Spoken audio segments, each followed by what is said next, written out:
So I saw this meme that, you know, like butter's such an important food. It has its own penthouse. And Marius is like, our penthouse is filled with all sorts of other things. We have blood samples, cheese making supplies, wasabi, anchovy paste, rennet. It's a interesting penthouse. Butter either lives on the counter like this. Here's some butter. Or it's in the freezer. It's funny is we have butter, we have a jar of ghee, and then this is Holstein butter that my kids don't like to eat on toast because it's so pale. They want the yellow Jersey butter, so we use this for like baking, or, you know, I put it on potatoes last night. My big three and Marius are fishing today. Oh, I had butter and I totally just rubbed it in my hair. But it's a work day for me, so my mother-in-law's here. She comes 2 days a week. So she's hanging out with the babies, and she just went to have a break and make a phone call. I'm making myself some lunch. We have some leftover grilled chicken and some basil balsamic salad dressing that I need to put in some warm water because the olive oil is solid. I get some greens that I have already from the garden. There's my lunch. Perks of wanting some cheese on your salad. Maybe this one, this is an Asiago. Delicious.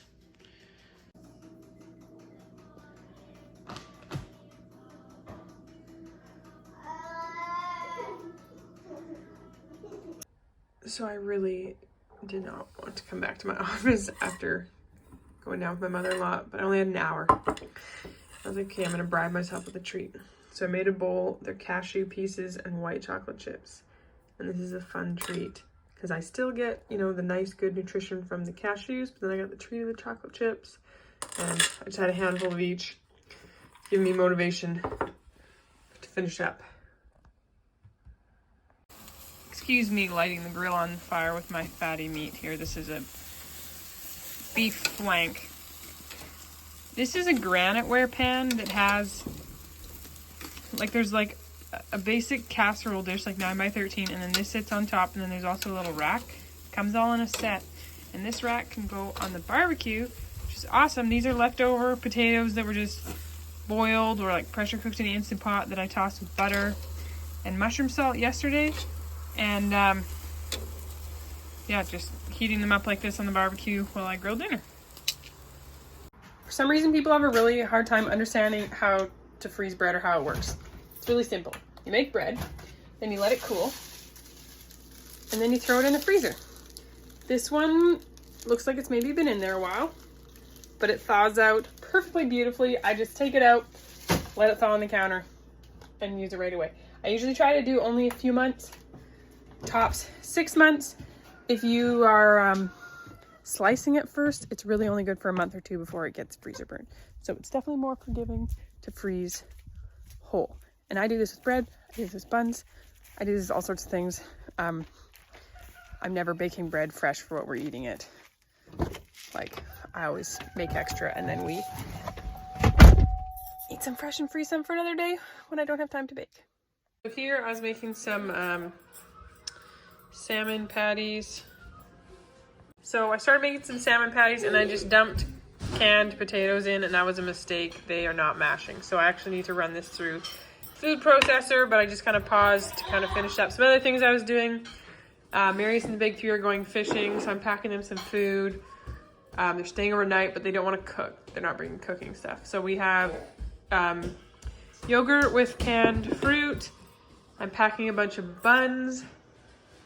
Ate buns this afternoon, and then we went to a lake with friends, and we got there, and Marius calls, and Marius like never calls me. Like, Marius calls, I'm answering because something's wrong. He's like, is the oven supposed to be on with buns still in it? I was like, no. How bad are they? And he was like, they're brown. They're not bad. They're browned a bit more than normal. Some of them are a little more browned, but they're still nice and soft on the inside. I honestly attribute that to the fact that they're potato buns, and it's a very moist dough. So So I'm packing buns with peanut butter and jam, and then they'll bring like pepperoni and jerky, and what else are you guys bringing? Oh, they have like crackers and chips and fun things like that too. But this will be their basic meals. And it's also stuff that doesn't require like super particular refrigeration versus like if they pack things like cold cuts. You know, those are a lot more finicky. These are a lot more forgiving. No, Rowan, just fill up their water. Mom, I'm done with the water. Give them a bit more and then fill up this one.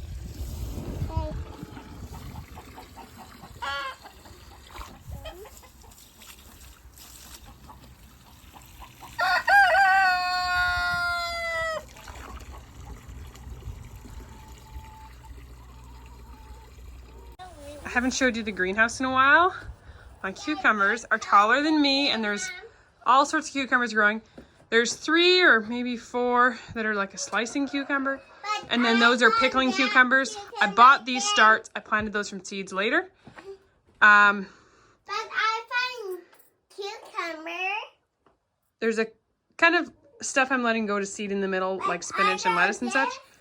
And then 2 different types of green beans that I planted for a later planting of green beans.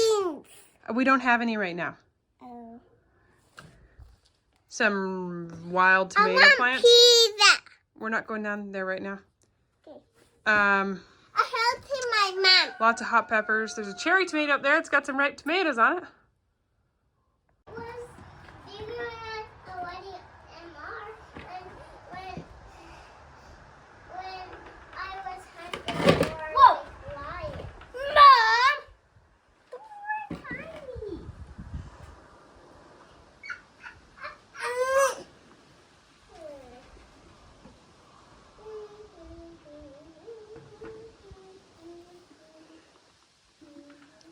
You're squirting the wrong direction, Rowan.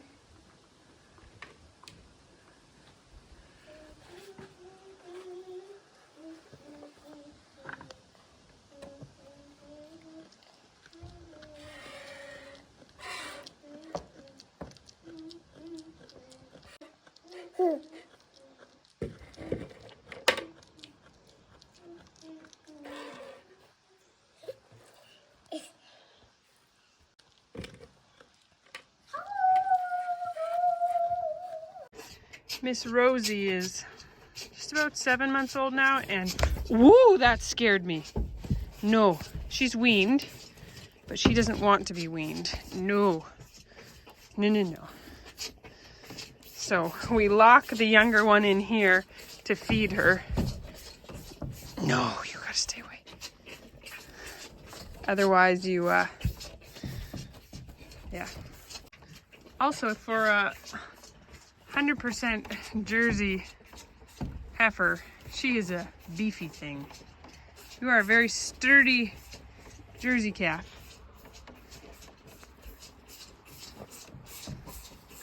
Oh, Esther, are you gonna come over and say hi?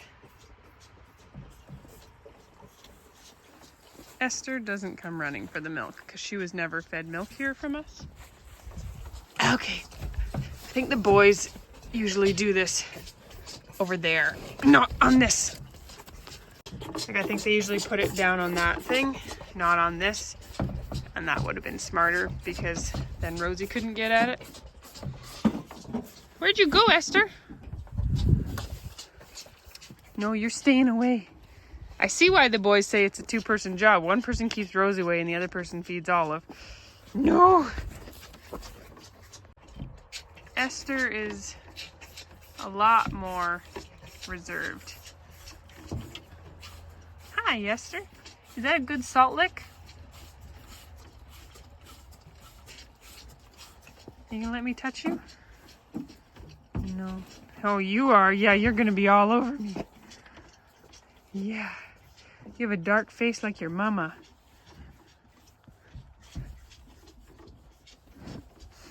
It's best not to scratch their forehead. You staying away. So So Rosie's only 7 months old, but her mom has nice handles on her. And honestly, for a heifer, she has very nice sized little teats. I think you're gonna have nice handles.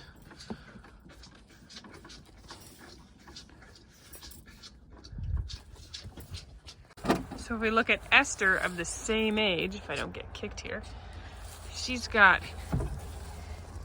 itty bitty little tiny things. Definitely not looking very hand milking. So everyone has a few chores. It doesn't take us long for everybody to get chores done. But when one person has to do everybody's chores, there's a lot of chores. Like, including milking, although a friend milked tonight and a different friend's milking in the morning. If I had to milk and do all the animal chores, I would be like an hour and a half twice a day. It's many hands make light work. You gotta watch the other one, Rowan. Other side. Where? Sorry. Where? Oh, I on the other side. Okay. Here, can I have a turn? Okay.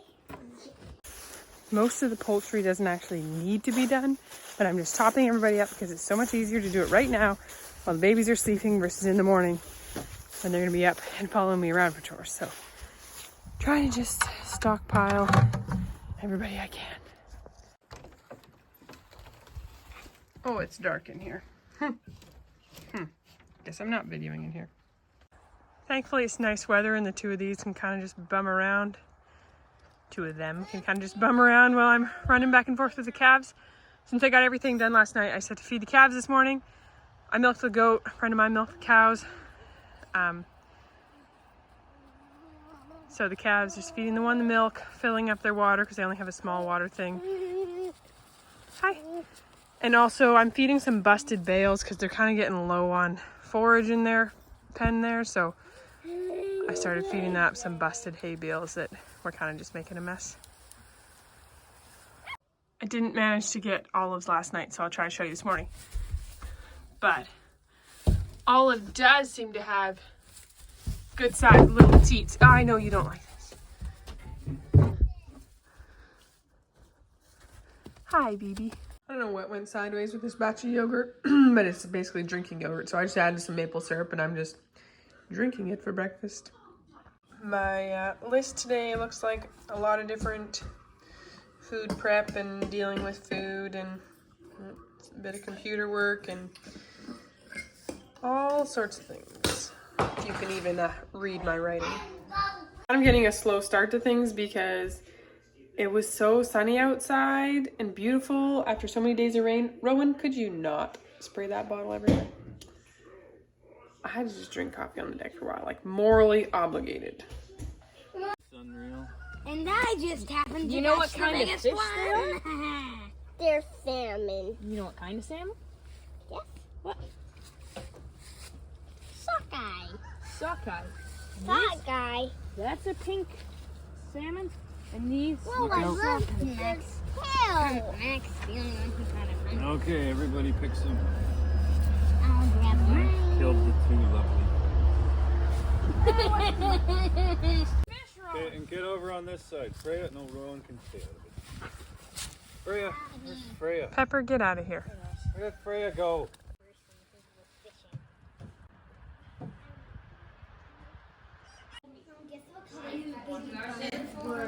Yeah, I'll do them up anyway. We can pick it out. Are they pink or girls? Are they pink or bays? No, Mom, guess what color the baby bunnies were? They came back with 12 sockeye and 2 pink salmon. And unfortunately, we can't keep one of the pink salmon because it has something called milky tapioca something. I don't know. Tapioca. Where? It looks like little tapioca balls. And it's actually, it's harmless, but just looks really gross. So we have no interest in eating it. Previously, we fed it to our pigs, but we don't have any pigs this year, so we're not quite sure what we're doing with it. Okay, so this pink salmon was good though, but amazing. Can you flip a sockeye over? The difference in the color of the flesh on a sockeye versus a pink, quite something. These sockeye are beautiful. So sockeye, well, salmon, start in the ocean, swim up the river, and then they get to a lake or like, you know, whatever is kind of their end. Not all of them end up in a lake, creek, whatever, where they spawn. Farther they get away from the ocean, the softer the meat gets, they get spawned out and they're not as nice. We will still eat them as long as they're not like really bad. But these ones are beautiful. They look like salmon caught in the ocean. That was like the first thing I thought when Marius opened up the cooler. I was like, these look like ocean salmon. And also, they could lay in lakes and in the river. They could lay in the river. You know. Where's Roland? Outside with the boys.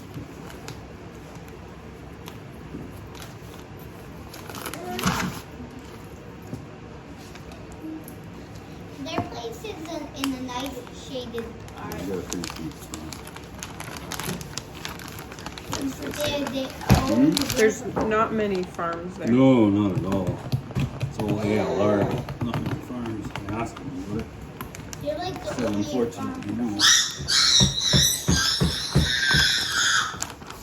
like the only ones that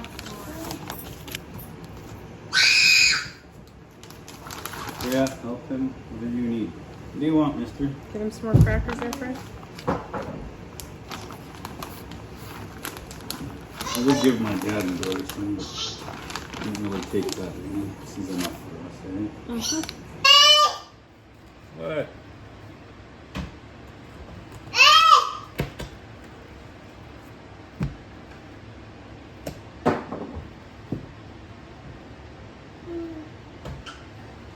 What? What's up? Don't show them what I'm doing. I'm not giving any instructions, They can Marius. see it. Marius is prepping fish for smoking, but I'm not to tell you anything about how he does it. It's a top secret. It is top secret. So many fancy ingredients involved. not fancy. Really, really fancy. Yeah, Not fancy at all? We're not fancy people.